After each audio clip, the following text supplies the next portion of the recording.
morning and welcome to Monday. It is a special week in the Nudelberg household. Mark is still in Carolina. Jake will be leaving for Seoul tomorrow. And this is my birthday week. And you're an empty nester for your birthday. It's really cool. It's great. We are, this is a testament to where I am in my life. I don't want parties. I don't want people. Helen and I are going to Moderanos by ourselves. So it's going to be great. Lots to talk about. It looked like you had a great weekend deep into strategy and development. For those who don't know, and shame on me, for those who don't know this, Lori does coach individuals outside of what she does for JA. I may have mentioned that in the past, but if you are interested in a conversation about how she coaches, what her fees are and all that stuff, please reach out to her because thank you. Yeah, I don't put it out there that much, But you're great. JA is my primary focus. So if somebody comes to me and it works out, great. If but I don't go looking for it. So and the interesting part of my coaching practice, and obviously I get to coach people like you, is I learn a lot from the people that I get to work with. That would be sort of similar to you, I would think. Yeah, so that's the part I love about coaching. So throwing that out there just so that it's there, number one. Number two, a somber note, but I felt compelled to bring this to the huddle because you think we have all the time in the world. And, we spoke about time management when we did our, in-person events. I was fortunate to meet a guy named Michael Goldberg. Michael Goldberg was an industry icon in the advertising space. We sort of knew of each other throughout our careers, did not get the chance to meet him for whatever reason, but he heard about me, I heard about him. I reached out one day, said, hey, we know each other, but we don't really know each other. We should. Boom. We went for an in-person coffee. It turned out he lived right across the bridge from me. And a sad note, he passed away last Tuesday at 57 years old. The reason why I bring it here is, number one, I want to tribute to him, condolences to his family, the girls that he leaves behind. But you think you have all the time in the world. You don't. And I feel blessed that I met him, know him. He touched me. It was like one of those unique things. Like I met him and I felt like I met a new best friend. That doesn't happen enough. And that's really what the gold is in life. And so I don't want to get preachy. He was a really special human being. The outpouring of stuff on LinkedIn was amazing. So I just wish my friend, Michael Goldberg, a safe journey to his new home. And if we can just take 30 seconds of silence, that'd be awesome.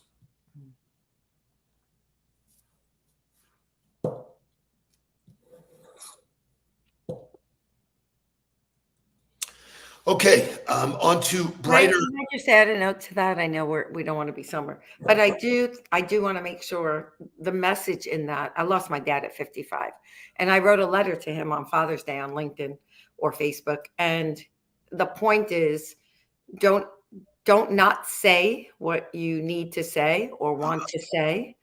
Don't not spend the time, right? And make the time for the people who are important, because as Steve said, we don't know if we have tomorrow.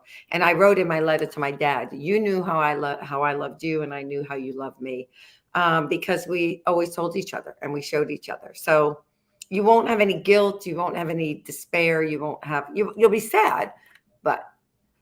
Yeah, I think that bodes well. So thank you for sharing that thought.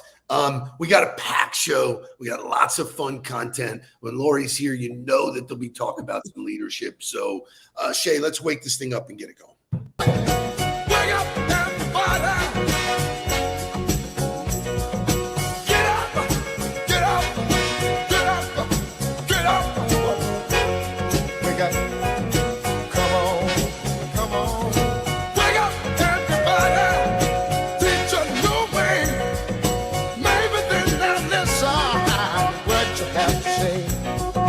Wake up, everybody. No more sleeping in bed. No more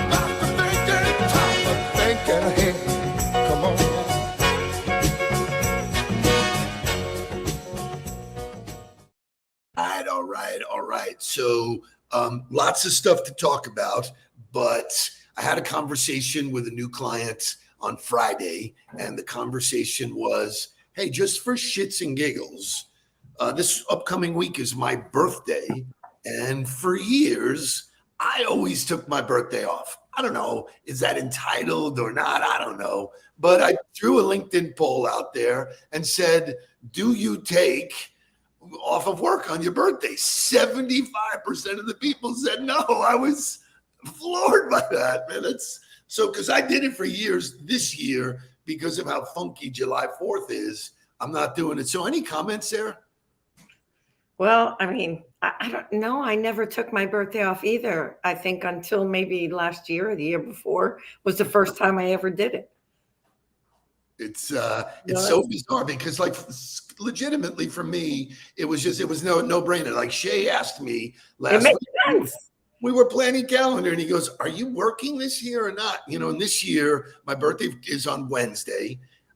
We are not working Friday because it's the start of the holiday weekend. Right. So we're going Friday through, July 4th off. We won't be back to the daily huddle until that following Wednesday. So it's a lot of time off. I can't take Wednesday off with it. So I've got a full day of coaching, a full day. So Monica, you're right. Right. It's your own personal holiday. It's like I'm going to feel weird taking calls going, yeah, it's my birthday. It's like, no, I should be out doing something, for me. But anyway. It does make sense. I'm going to do it from now on, now that you said it. Okay, cool. So I always like to talk about inspiring people when we, do the huddle, inspiring leaders, people who don't take the status quo, and we'll get to some of that later. And I was doing some reading this weekend, and I came across a guy named Sean Seipler. I hope I pronounced his name right. So Sean Seipler is in Orlando. I read about him through some other articles. Shay, show me the New York Times article. Getting the world clean, one recycled bar of soap at a time. So I was totally intrigued. I go down the rabbit hole. Now listen to what this guy does. This guy goes out. He was a travel executive who wrestled with this question. What happens to leftover soap in the showers of hotels? You go to a hotel, you're there for 2 days. There's a bar of soap on the thing. It's just, now think about the millions of bars every single day. So, this is what entrepreneurship is. When we talk about innovation, you have brought that innovation to JA, not only internally, but externally in the way that you speak to people and stuff. So I wanted your comment on it. First of all, I thought it was brilliant that they collect all. I mean, first of all, the hotels, everybody gets to do a good thing, right? Because it goes to the landfills otherwise. And so it solved a problem. What I loved was it really started with curiosity. Right. What happens to the soap that we leave here, right? Which you never gave a second thought to. Right? So it's just a question of what? Like it's like a kid. What? Why? What? And then from there, it became this amazing initiative and nonprofit that is, affecting and impacting the world. I thought it was brilliant. I love it. I mean, it's fascinating. The company, which has cleaned the world, has helped more than 8,000 hotels, cruise lines, and resorts turn millions of pounds of discarded soap into sterilized, newly molded soap bars that they send to countries that that are experiencing a hygiene problem. Fascinating. I love it. You want to know what entrepreneurship is. That is clearly an example of, to your point, curiosity. Right. Curiosity, solve the problem. Saw a problem, saw it. I think half the battle is seeing it, and then boom, jumping right into it. So I thought that spurred a really cool motivational music for this morning. KT Tunstall, take it away.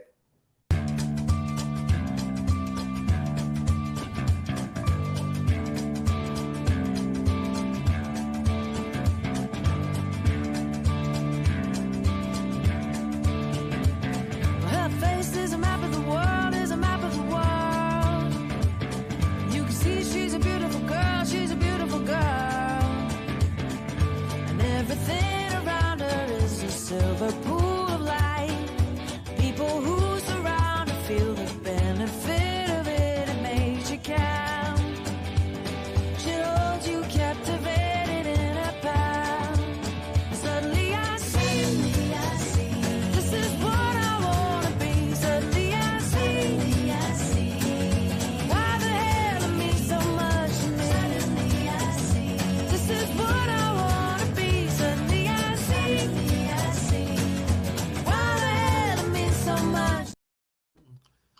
So that. I don't know if you've ever heard of KT, Yeah. but she is amazing. I love her music. It's very real, very genuine. And the words to me meant suddenly I see, I think the number one quality of entrepreneurship, of leadership, of all of these ships is you got to be aware. You gotta see things that others don't see. Yeah. And one of the facts about leadership is you got to know that it's okay to make a mistake. Like, when you sign up to be a leader or an entrepreneur, it's not like you need to have a perfect scorecard. And the perfect example, and I get to share my excitement that the Florida Gators, their coach O'Sullivan, the other night went and made a visit to the mound, and you only get 6 visits to the mound. And somehow he miscalculated, went there, and it cost them. They wound up winning the game. And then obviously yesterday they blew LSU off the field. Tonight will be the final game of the World Series. But Shay, show me Coach O'Sullivan. Got done in the 8th. And so Kevin O'Sullivan went to the mall here yesterday and got these shirts. That's what you love about Sully, right? So John, my life in the baseball family, I never knew that. What? I never knew there was only 6 times you could go to the mound. Well, you know what? There's so many rules. Hold on. Okay. It's pace of play. They're trying to speed up the game. So yada, yada, yada. Okay. Well, so this is something new. Shay, there are so many rules. I texted Jake yesterday and I go, is it 7 innings or 9 innings in the World Series, man? I don't know. And even Googling, it said it could be 7 or it could be 9. Anyway, lots of fun, lots of excitement. There are major takeaways from what his activity was. And John Riccini, who is healthcare executive up in Jacksonville, who I follow and he follows me, love the stuff he puts out there. What do leaders do by admitting their mistakes? And he listed a couple of them. You won't lose respect, you'll gain it. Wow, what a doozy. The vulnerability you demonstrate will strengthen the team. People do not expect leaders to be invincible. That is crap. Well, they may, but I think it still does endear you to them when you aren't, right? But sometimes they do think you're perfect and you're supposed to be, right? This perfect thing because you have the title. So unpack that for a second, Lori. That to me, like, whose responsibility is for you to communicate that? Like, how does that get communicated to the group? I used to tell people, listen, I don't have the answer to this. Like right up front and say, we got to collectively do it. I'm the one who's going to make the final decision, but that doesn't mean I know what that decision is. So no, I agree with you. I mean, I didn't say that's the way it should be, but I have seen in my career people who thought that because you were C-suite, you had all the answers, right? You knew everything. That's why you were in that title. I think that's changed and shifted over the years to now where people prefer to see a leader who is more vulnerable, who will admit when they make a mistake. Very, very true. You build a culture of trust. Learning from mistakes is how you grow. Now, he said, as you grow as a leader, I think we talk about this all the time. That's how you grow as a human being. Right. You want to grow in life. I'm speaking at an event, which I'm really thrilled in July up in Palm Beach with Mark and with Jake. And it's a fatherhood event that somebody's putting on. And like in the interview, I said, listen, I had no idea what I was doing. I went with my gut. I did everything with love, but I wasn't right all the time. I was wrong a lot, but they knew where it came from. So anyway, I thought it was a really cool article. Shout out to John Riccini. John, thank you for your support always. John's a baseball guy. John's a family guy. So really cool stuff. For those baseball fans, Shay, did you know whose birthday it is today? There's so many baseball people, so I don't know. There is a major baseball player, one of the best, and one that we stay on the screen, Shay, one that we speak about all the time that has major ties to the New York Yankees, major ties to the Marlins, or he did. Mr. DJ? It comes from our man, Chris Pollock. Mr. DJ. Mr. DJ turns 49 today. So, sidebar note, if you want to go to continue the baseball, Derek Jeter made his Fox Sports Florida debut next to Big Poppy and A-Rod when they played in London series. The Cubs and the Cardinals played in London. So I saw pictures on social media with that, and I wasn't sure really if that was current or so that weekend series was in London. Yep. Wow. So does baseball actually want to go to London? No, it's same thing. NFL just expanding across the pond, so to speak. All right, cool. Thank you for that update. Again, for you Gator fans tonight, 7:00, be tuned in because you can send good vibes to see if the Gators can bring home a championship. Now back to regularly scheduled programming with Lori. And I love this. Lori is now in the habit. This is a habit. She spends the weekend cruising through podcasts, presentations, all kinds of content. And boom, I can expect Saturday or Sunday to get a text from Lori. Boom, no comment, no nothing, just a link. And the link she sent me was the 7 biggest mistakes that CEOs can make. And Lori, I want you to take the driver's seat on this one and sort of unpack it, how you found it, and let's talk about all of them.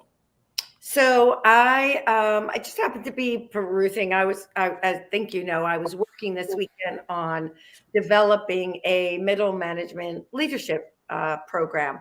And so one of the things I came across was this article where it talked about these mistakes. And I just thought, wow, this just like really summarizes it. And so we could go through them if you want, but I do. I want you to sort of unpack each of them. Shay, you can come out of it. Lori, you have the list in front of you? I do. So unpack the list for everybody because I want to hear, like, this is raw development that not enough people do. Forget about leaders. You took the time to look at this presentation. You unpacked it. You shared it with me, which instantly, that to me is a sign of, okay, I digested it and I'm sharing it with the world. But I want to know how it made you feel, what resonated and what didn't.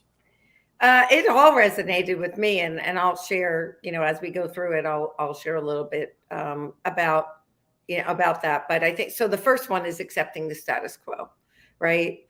In this article, they refer to accepting the status quo about your own leadership development. I say don't accept the status quo in anything. Okay, that's just who I am. Okay. I'm not going to accept the status quo in me. I'm not going to expect the status quo in you. And I'm certainly not going to expect the status quo in what our organization can do and who we can be. So for me, that is always, I tell my people, hear me say that, our team, that, we're not status quo. And so we need to constantly be growing, learning, evolving. This in particular is about your own leadership. They talk about actually doing a kind of a 360.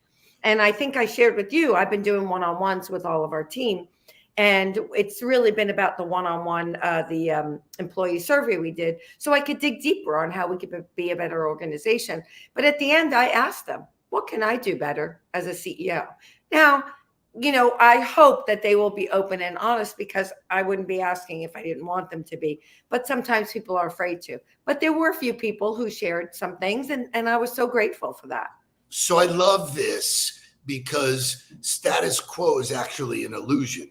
There is no status quo. You're either moving forward or you're moving backwards. You cannot stay still. The world is not programmed that way. The rate of change, the rate of development, the rate of what's happening around you proves out that you cannot be status quo. So if in your mind you accept it, you're fooling yourself. There's no such thing. So you have to be moving up the mountain or someone's going to take your place. So fantastic. Number 2. I love that one. Never stepping away from the business. Oh, this is one I'm not very good at.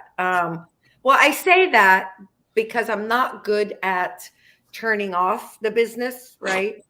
But it does talk about that sometimes it doesn't mean that you're not thinking about it. You're just away from the day-to-day tasks, right? And you're away from the day-to-day operation. Like for instance, I sent you a picture of my feet and said, I'm reflecting. Right. I was listening to podcasts. I was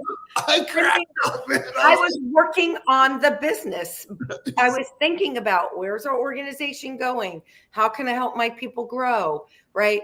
I was thinking about that away from the business. So it can mean that you're either not thinking at all about the business, which is good too, or you're just right. You're at a different level and you're just not in the minutia of it, but you're thinking about it from a bigger lens. So I love this one because you got me thinking about it. And I think we live in a world where everybody is quick to do, and do is I'm doing this. Well, sometimes you shouldn't do it. You should just think about it. And thinking about it takes time, takes separation, takes being on a lounge chair with your head back, your feet up, the sun beating on you. And that's where the aha moments are.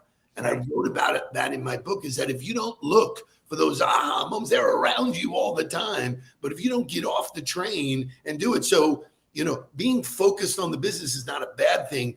Doing the business all the time is a bad thing. That's what what I took away. And by the way, our team knows when I've been sitting by the pool, because I am just shooting. After it's all over, I'm shooting out ideas, right? And they're like, "Oh boy, there she is. She had a lot of time to think." So.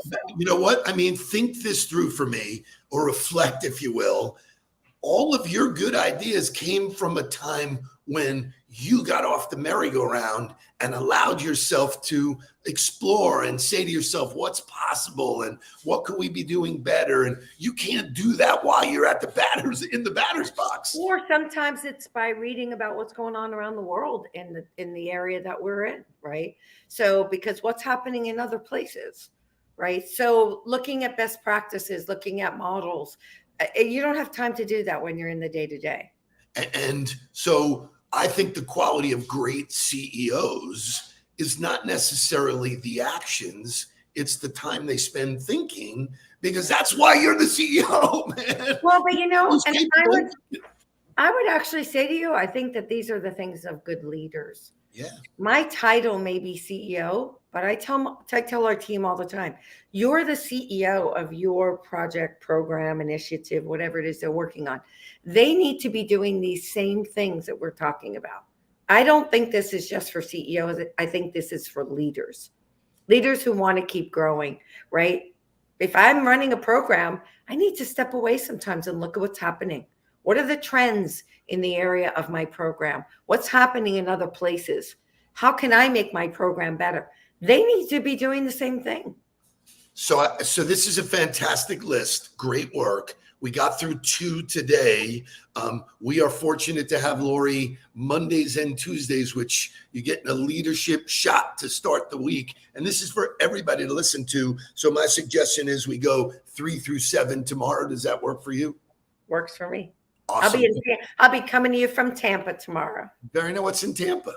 It's the Florida Chamber, Learners to Earners. So it's all about workforce. And I'm checking out the Florida Chamber to see if I want to join. So very nice. Well, bring us your findings. We'll look forward to seeing you bright and early tomorrow. For those who are baseball fans or casual fans, tune in tonight because the Baseball World Series should be a blast. Shout out to Nancy Stelway, my favorite, one of my favorite Gators out there. So great stuff. What a great way to start a Monday. Lori, thank you for sharing your time with us. For those who want to discuss leadership from Lori's perspective, which, believe it or not, is very, very unique to Lori, have a virtual coffee with her. Have a great day. Let's get down to business, man. We got to close the month. Let's go. Please don't worry about me. I'm about to let my heart speak. My friends keep telling me to leave this. So let's get down to business. Let's get down to business.